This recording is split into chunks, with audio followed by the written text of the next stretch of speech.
5वें अध्याय में कर्म संन्यास योग का वर्णन है। यत् सांख्यै प्राप्ते स्थानम तद्योगैरपि गम्यते एकं सांख्यं च योगं च यः पश्यति स पश्यति। अर्जुन को सबसे पहले भगवान ने जब उसके मन में विषाद आया तो सांख्य योग बताया। सांख्य योग में भगवान कहते हैं कि जितने कर्म के बंधन में उलझे रहोगे उतने तुम्हारा जन्म और मरण का चक्कर पड़ा रहेगा। इसलिए वास्तविक ज्ञान प्राप्त कर लो कि कर्म क्या है, कर्म करता कौन है।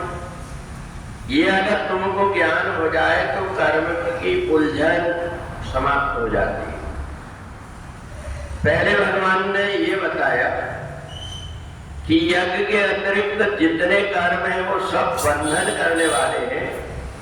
तो यज्ञ का भगवान का मतलब है कि मैं जो कुछ भी कर्म कर रहा हूं केवल परमात्मा के निमित्त कर रहा हूं, ऐसा मान करके कर्म करने लगता है, ये कर्म यज्ञ हो जाता है।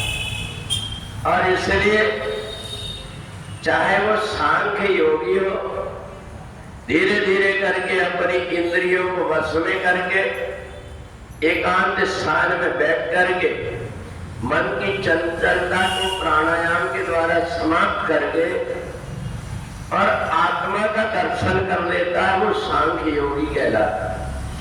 और दूसरा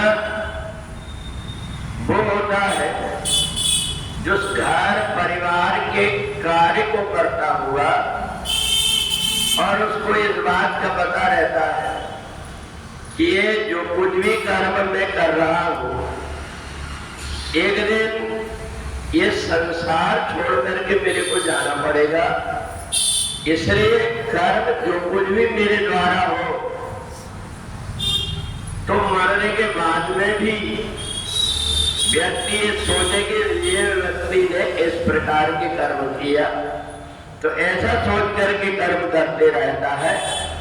एक सरल उपाय वो ढूंढ लेता है और सरल उपाय में मैं सेवक सचराचर, मैं केवल एक दुकान में जैसे नौकर काम करता है, जैसे मैं कर्म कर रहा हूं अपना, अब जो कुछ भी फल होगा वो मालिक के पास में रहेगा।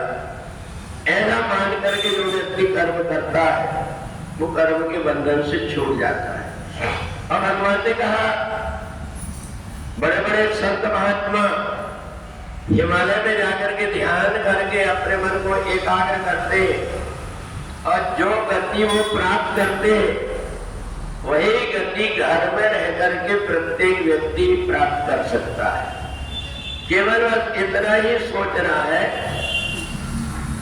कि नाव कितना भी गहरा पानी हो इस पार से उस पार चली जाती है तब जबकि नाव में पानी न भरे। यदि पानी भर गया तो चाहे कितना कम पानी हो तो भी नाव डूब जाती है। तो इसलिए संसार में रहते हुए हम संसार के अंदर रहे पर संसार हमारे अंदर ना रहे, इस धारणा को लेकर के व्यक्ति कर्म करता है तो उसका उद्धार घर में ही रह करके हो जाता है। बस केवल उसको इतना मत सोचना है कि जो कुछ भी कर्म में कर रहा हूं, कल जब यहाँ से जा रहे थे इतनी भीड़, आदमी को पैर रखने की जगह नहीं, परंतु आज व्यक्ति जब बैठा है कल की बातें समाप्त हो गई, आज की जो बातें उसके सामने वो दृश्य।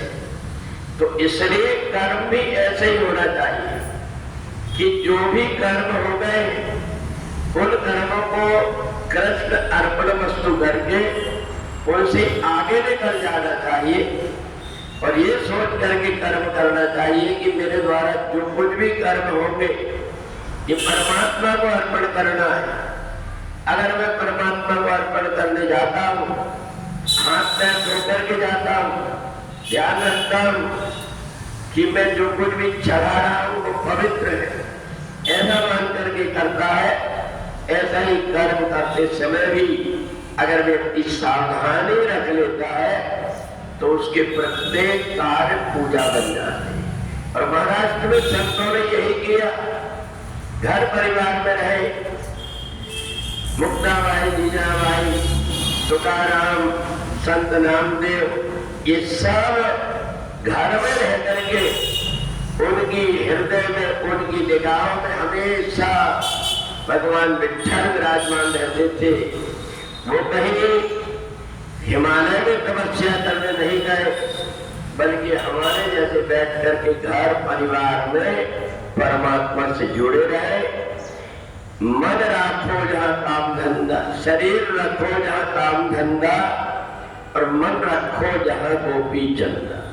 ये धारणा को लेकर के कोई व्यक्ति चलने लगता है, उसका सहज में उद्धार हो जाता है।